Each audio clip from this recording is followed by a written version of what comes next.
Hello there, folks. Once again from Traveling with Parkinson's. It's the 15th installment for March the 26th. Just as sure as the nighttime here turned into daytime. We are busy. I can't tell you how busy we are. 2 and 3 events per day, saying goodbye to people that are going to come back in hopefully 6 months. A lot of people going up all the way as far as Canada. They're going to be stopping on the long road. We got karaoke. We got all kinds of people to talk to. It's a busy place right now. And as a way of saying goodbye to people around here, we say, see you down the road. And we're not unrealistic to think that some of them we'll never see again. So it's sort of bittersweet, but let's interview some people and see what they have to say about their lives here and what they're doing now. Hi friends, Bob Hendrickson here, Traveling with Parkinson's. And this time we're going to talk to a person that has Parkinson's disease, and his name is Bob. It's not me. So what's your name, sir? It's Bob Wise. Bob Wise, huh? I'm not that either. Anyway, how long have you been suffering? I've been suffering. And how long? Basically, first symptoms were in '89, and I did not get diagnosed until 13. Yeah. 24 years. Yes. That's a long time. And then I've been treated for Parkinson's. I got up to what they call max dose, and then we stopped all the levodopa, carbidopa, Sinemet, and they're changing their mind about diagnosis now. They're saying that it is Parkinson's, but one of the rare subgrades of Parkinson's. Oh, geez. I have to study up on that. What was the grade? Yeah, it's progressive supranuclear palsy. And that's a Parkinson. That's Parkinson's. Wow. Well, we'll have to look at it. Well, what are you doing now? I mean, what does it do for? I mean, you're obviously playing your instrument and doing quite well because I hear you. Yes, And good. what else do you do? Do you have trouble walking or what are your symptoms? I have a lot of trouble with falls. Have a lot of trouble swallowing. Have trouble with the esophagus, the stomach, the bowels clear through. So I'm going to Mayo Clinic on the 18th of May. I've got an appointment to check for dysautonomia, which occurs with Parkinson's. Having trouble with blood pressure. It's either skyrocket high, like 180, 190, over 100, 110, or I've recorded and documented with the VA blood pressures that was as low as 60 over 40. So, Well, they still haven't got me stabilized with blood pressure. It's a flip a coin day. listen, good luck to you. Do you want to ask him anything? Where does the motivation to get out there and perform as well as you do come from? Can't see myself sitting in a rocking chair. Never have, never will. You know, I created a lifestyle for myself that I played my entire work career. I had a job that let me do that, and I'd move every 3 to 5 years to a new recreational area. That's a pretty good life. Yes, it's been a hell of a good life. You know, and it paid very well too. So, Well, I give it to you. I had the same kind of life of good pay and things I wanted to do, and had a good run. Put it that way, you had a good run, and we're having a good run still. we're still Still having out a good there run, right? having a good run. Hang in there. We're playing as much as we can That's and right. when we can. Listen, you can. We can. We're strong, country loving is hard to resist. She's my easy loving woman, I'm her hard working man, no doubt. Yeah, we're two of a kind, working on a full house. Yeah, a pickup truck is her limousine, and her favorite dress is her favorite game. She loves me tender when the going gets tough. Sometimes a week back, just a week can make up. But I need that little woman like a cross need a rain. She's my honeycomb and I'm her sugar cane. We really fit together, you know what I'm talking about. Yeah, we're two of a kind, working on a full house.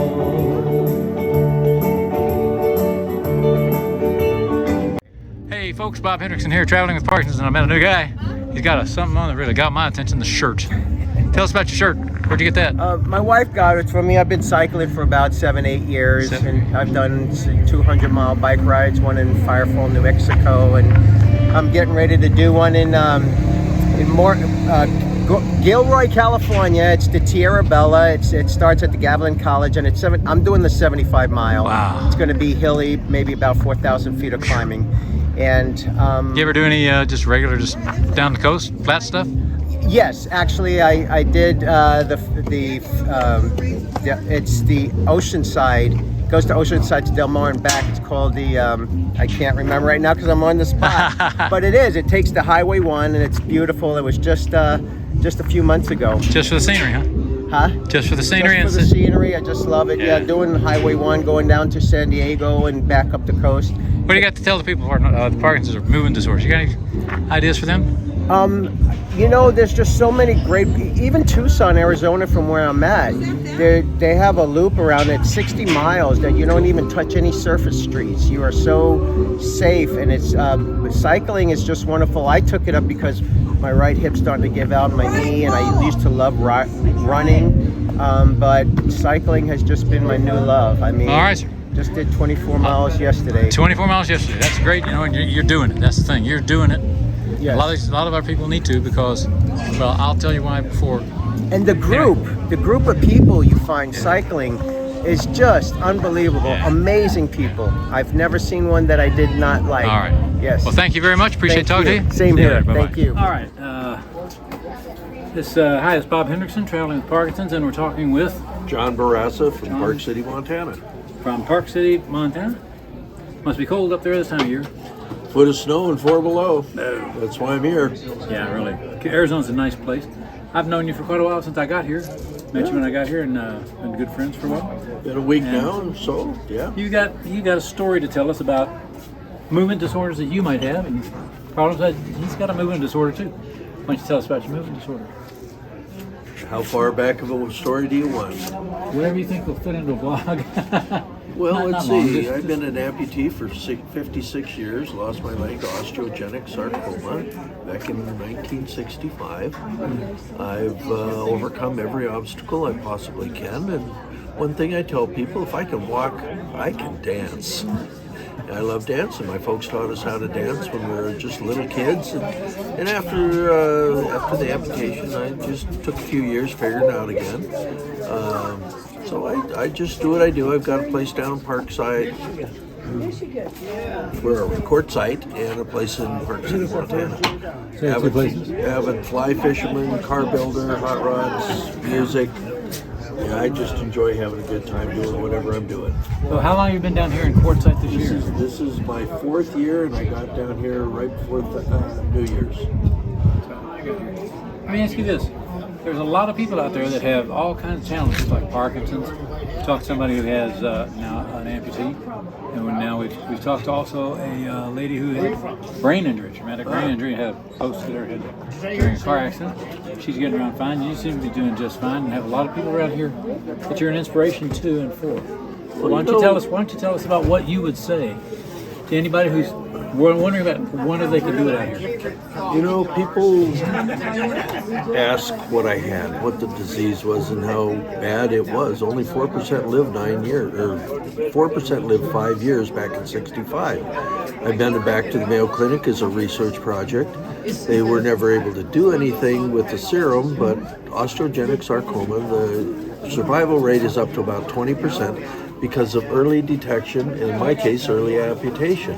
So God gave me something to do on this earth. And I'm not sure what it is yet, but I like to just enjoy my life. And that's what Jesus told us. He says, this is paradise, enjoy it. So, you know, we can take the good, we can take the bad, and just keep smiling. And dancing. And dancing. And dancing, oh yes. Yeah. Thank you, John. You're welcome. Peace be with you, brother. You know, there are some places in the world where John and I would be looked at as a couple of cripples because we both have trouble getting around. John's an inspiration to people because they can see his injury right off the bat. But I'm a little different, and you're a little different as Parkinson's sufferers because it's not so obvious. Our injury is inside, and people look at us and think, are you drunk? Well, when I saw him come up, I saw him stagger, and I thought, well, I hope he's okay. That was my first thought, and I don't want anybody falling on that stage.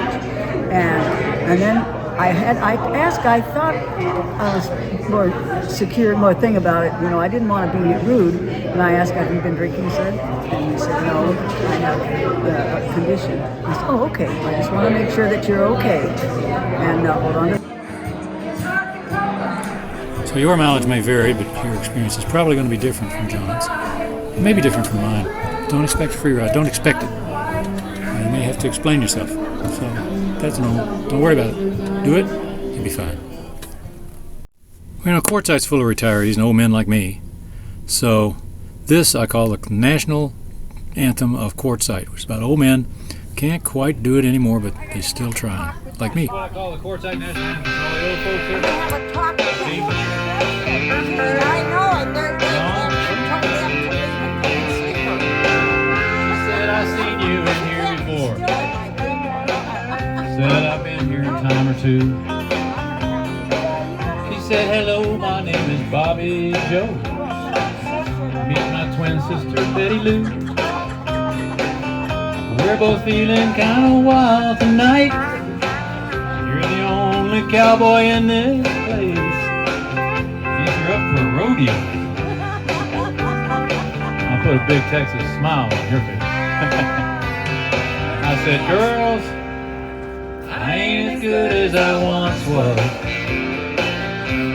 Got a few years on me now. But there was a time, back in my prime, I could really lay it down. If you need some love tonight, I might have just enough. I ain't as good as I once was. I'm as good once as I ever was.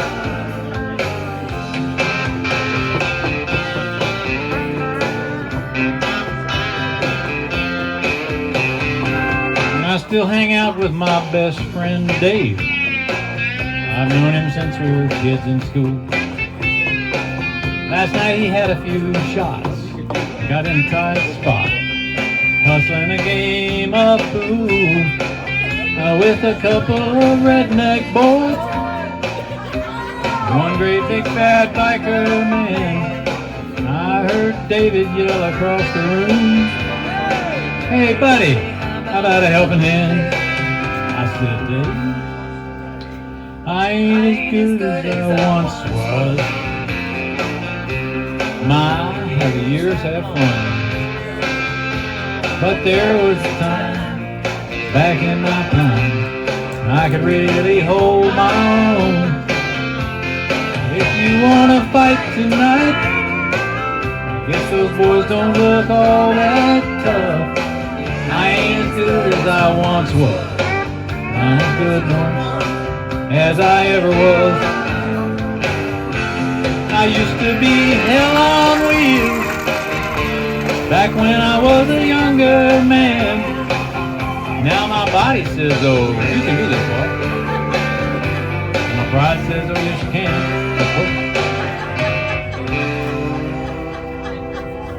I ain't as good as I once was. And that's just the cold, hard truth. I still throw a few back and top of this night. I'm feeling bulletproof. Don't double dog dare me now. I'd have to call your bluff. I ain't as good as I once was. I'm as good once as I ever was. It may not be good as I once was. I'm as good once as I ever was. Quartzsite National Salute.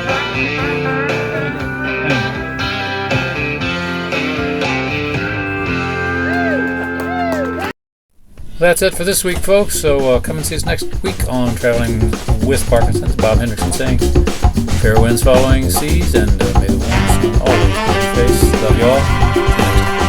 Bye.